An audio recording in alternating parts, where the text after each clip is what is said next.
Nagbisa at candlelighting sa isang simbahan sa Quezon City ang ilan sa mga tutol sa umano'y extrajudicial killings o EJK sa bansa at sa pagpalawig din ng martial law sa Mindanao. Darito unang balita ni Jay Sabale. Live. Jay?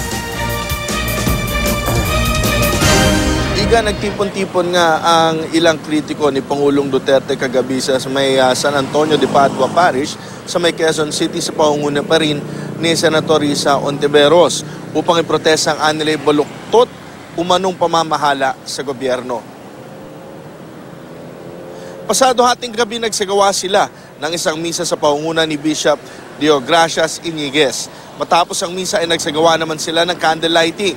Marin nilang kinokondena ang pagpapatuloy umano ng extrajudicial killings at pagpapatupad at pagpapalawig pa ng martial law. Ayon sa grupo, tuloy-tuloy ang magiging protesta nila hanggang mamaya sa pagde-deliver ng SONA ni Pangulong Duterte. Hindi po tayo nagtatago sa dilim sa habang panahon. Hindi tayo pasasakop sa habang panahon sa takot na ipinipilit sa atin sa pamamagitan ng ganyang patayan at pambabastos sa tao.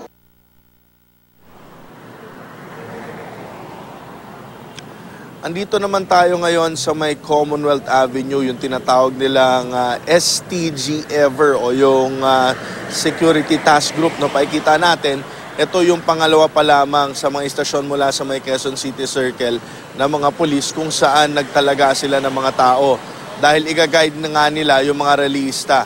At sa daloy naman ng trapiko dito sa Commonwealth para masigurado nila na meron pa ring madadaanan ng ating mga motorista, nag-iwan sila ng 2 lane doon sa may inner side kung saan tuloy-tuloy naman makakadaan itong mga sasakyan. Habang ito namang mas malawak o mga nasa 5 o hanggang 6 na lane, dito nila padadaanin yung mga realista kung saan i-guide nga sila nitong mga pulis kung saan naglagay sila ng iba't ibang STG o Security Task Group kung saan naabot ito hanggang sa may IBP Road. At yan muna ang pinakahuling balita.